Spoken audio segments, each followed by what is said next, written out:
بسم اللہ الرحمن الرحیم۔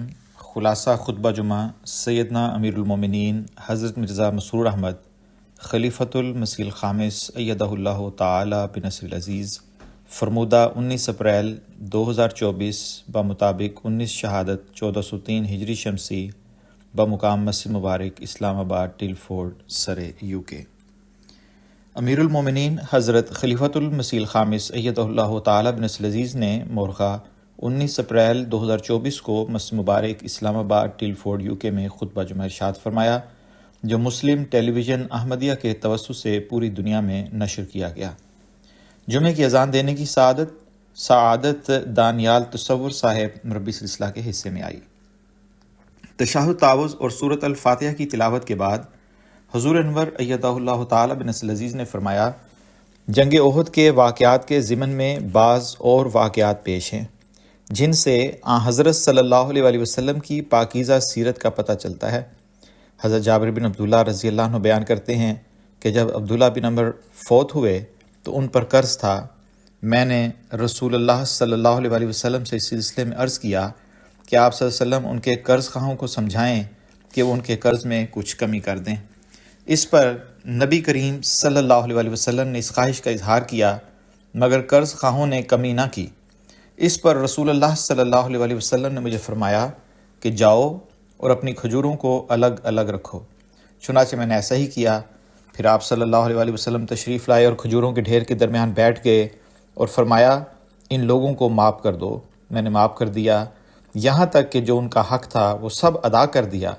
پھر بھی میری کھجوریں بچ گئیں اور یوں معلوم ہوتا تھا کہ ان میں کچھ بھی کمی نہیں ہوئی۔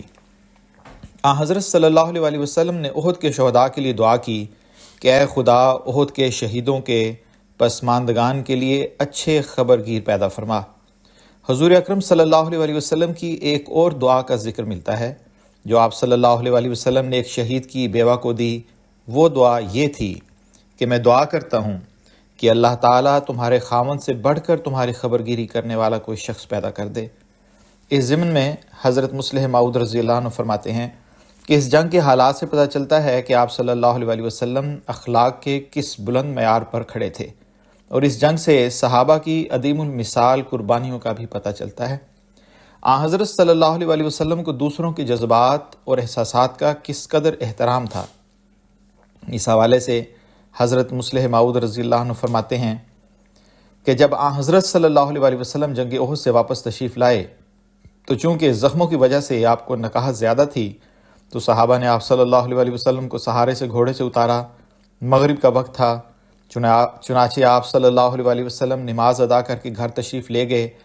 مدینہ کی عورتوں کو اپنے مردوں کی شہادت کی خبریں پہنچ چکی تھیں، چنانچہ انہوں نے ان شہیدوں پر رونا شروع کر دیا۔ آپ صلی اللہ علیہ وسلم نے یہ آوازیں سنی تو آپ صلی اللہ علیہ وسلم کو مسلمانوں کی تکلیف کا خیال آیا اور آپ صلی اللہ علیہ وسلم کی آنکھیں ڈبڈبا گئیں۔ آپ صلی اللہ علیہ وسلم نے فرمایا کہ ہمارے چچا اور رضائی بھائی حمزہ بھی شہید ہوئے ہیں، مگر ان پر رونے والا کوئی نہیں۔ جب یہ خبر ان عورتوں تک پہنچی تو انہوں نے حضور صلی اللہ علیہ وسلم کے مکان پر حاضر ہو کر حضرت حمزہ رضی اللہ عنہ کے لیے رونا شروع کر دیا۔ اس دوران عشاء کا وقت ہوا، مگر حضور صلی اللہ علیہ وسلم زخموں کی شدت اور نکاحت کی وجہ سے سو چکے تھے، اور حضرت بلال رضی اللہ عنہ نے آپ صلی اللہ علیہ وسلم کو جگانا مناسب نہ سمجھا۔ جب ثلث رات گزر گئی تو آپ صلی اللہ علیہ وسلم کو جگایا گیا۔ اس وقت تک وہ عورتیں حضور صلی اللہ علیہ وسلم کے مکان پر حضرت حمزہ رضی اللہ عنہ کے لیے رو رہی تھیں۔ حضور صلی اللہ علیہ وسلم نے یہ آوازیں سنی تو فرمایا، یہ کیسا شور ہے؟ عرض کیا گیا کہ مدینے کی عورتیں حمزہ رضی اللہ عنہ کی وفات پر رو رہی ہیں۔ حضور صلی اللہ علیہ وسلم نے فرمایا کہ اللہ تعالیٰ مدینے کی عورتوں پر رحم کرے، انہوں نے میرے ساتھ ہمدردی کا اظہار کیا ہے۔ مجھے پہلے ہی معلوم تھا کہ انصار کو میرے ساتھ بڑی محبت ہے۔ ساتھ ہی فرمایا کہ اس طرح نوحہ کرنا اللہ تعالیٰ کے نزدیک ناپسندیدہ امر ہے۔ عرض کیا گیا کہ یہ ہماری قوم کی عادت ہے، اور جب تک ہم مرنے والے پر روئیں نہ، ہمارے جذبات ٹھنڈے نہیں ہوتے۔ آپ صلی اللہ علیہ وسلم نے فرمایا، میں رونے سے منع نہیں کرتا، مگر ان عورتوں سے کہو کہ اپنے منہ پر تھپڑ نہ ماریں اور اپنے بال نہ نوچیں، اپنے کپڑے نہ پھاڑیں۔ حضرت مصلح موعود رضی اللہ عنہ فرماتے ہیں کہ ان باتوں سے آپ صلی اللہ علیہ وسلم کے اعلیٰ اخلاق کا پتہ چلتا ہے کہ باوجود زخمی اور تکلیف میں ہونے کے آپ کو دوسروں کے احساسات اور جذبات کا کتنا احترام تھا۔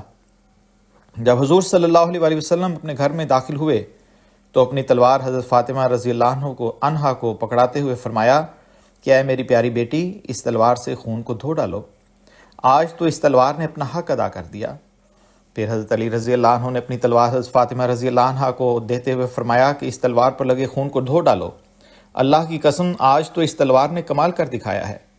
یہ سن کر رسول اللہ صلی اللہ علیہ وسلم نے فرمایا کہ اگر آج تم نے کمال کر دکھایا ہے تو تمہارے ساتھ سہل بن حنیف اور ابو دجانہ نے بھی خوب داد شجاعت دی ہے، اور ایک اور روایت میں عاصم بن ثابت اور حارث بن سما کے نام بھی مذکور ہیں۔ حضور انور نے فرمایا کہ غزوہ احد کے واقعات یہاں ختم ہوتے ہیں، ایک اور غزوہ حمراء الاسد جو شوال 3 ہجری میں ہوا، اب اس کا ذکر کرتا ہوں۔ یہ غزوہ دراصل غزوہ احد کا ہی حصہ اور تتمہ ہے، اور اس غزوے سے حاصل ہونے والے نتائج کی وجہ سے غزوہ احد کو مسلمانوں کی ہی فتح تصور کیا جاتا ہے۔ حمراء الاسد مدینے سے ذوالحلیفہ جاتے ہوئے بائیں جانب مدینے سے 8 میل کے فاصلے پر ایک مقام ہے۔ جب قریش مکہ جنگ احد کے بعد واپس لوٹ رہے تھے تو ان کے لشکر میں یہ بحث چھڑ گئی کہ آیا انہیں واپس لوٹ جانا چاہیے یا پلٹ کر مدینے پر حملہ کرنا چاہیے۔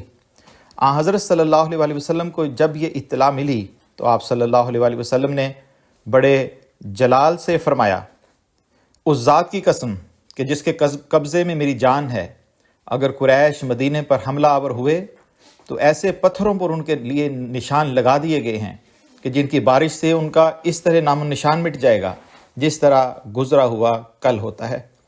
یہ ذکر آئندہ جاری رہنے کا ارشاد فرمانے کے بعد حضور انور ایدہ اللہ تعالیٰ عبد الناصر العزیز نے فرمایا کہ دوسری بات جو عموماً میں تحریک کرتا رہتا ہوں وہ دعا کے لیے ہے، دعائیں جاری رکھیں۔ جیسا کہ خیال تھا اور خدشہ تھا، ایران پر اسرائیل نے براہ راست بھی حملہ کر دیا، اس سے مزید حالات خراب ہوں گے۔ اللہ تعالیٰ دنیا کے ان لیڈروں کو عقل دے جو عالمی جنگ کو مزید ہوا دینے کی کوشش کر رہے ہیں۔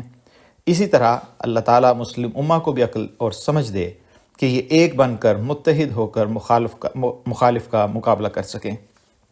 خطبے کے اگلے حصے میں حضور انور ایدہ اللہ تعالیٰ بن نصر عزیز نے درج ذیل 2 مرحومین کا ذکر خیر فرمایا اور نماز جنازہ غائب پڑھانے کا اعلان فرمایا۔ نمبر 1، مولانا غلام احمد صاحب نسیم ربی سلسلہ، آپ جامعہ احمدیہ روا میں پروفیسر بھی رہے، آج کل امریکہ میں تھے۔ گزشتہ دنوں 93 سال کی عمر میں آپ وفات پا گئے۔ انا للہ و انا الیہ راجعون۔ مرحوم نے 1947 میں زندگی وقف کرنے کے لیے خط لکھا، 1948 میں مدرسہ احمدیہ احمد نگر میں تعلیم شروع کی، 1954 میں مولوی فاضل پاس کیا اور پھر جامعۃ المبشرین سے شاہد کی ڈگری حاصل کی۔ 1957 میں میدان عمل میں آئے۔ مرحوم کو سیرالیون، گیانا اور زیمبیا میں خدمت کی توفیق ملی۔ پاکستان میں جامعہ احمدیہ روا میں خدمات بجا لاتے رہے، ایم اے عربی کا امتحان پاس کیا۔ مرحوم کو علمی خدمات کی بھی توفیق ملی۔ مرحوم بڑے پرجوش اور کامیاب مبلغ سلسلہ تھے۔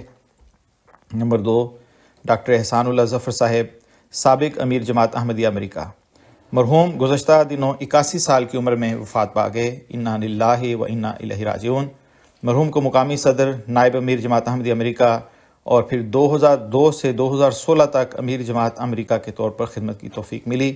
مرحوم بہت سی خوبیوں کے مالک، محبت کرنے والے، نہایت شفیق، وسیع الحوصلہ، خدا تعالیٰ سے گہرا تعلق رکھنے والے، عبادت گزار، قرآن کریم کا وسیع مطالعہ کرنے والے، ضرورت مندوں کی مدد کرنے والے، شکر گزار، خلافت سے گہری محبت رکھنے والے، علمی شخصیت کے مالک تھے۔ حضور انور نے مرحومین کی مغفرت اور بلندی درجات کے لیے دعا کی۔ روزنامہ الفجر انٹرنیشنل، بروز سوموار، مورخہ 22 اپریل 2024، صفحہ نمبر 1 اور 2، آواز رضوان احمد افسر۔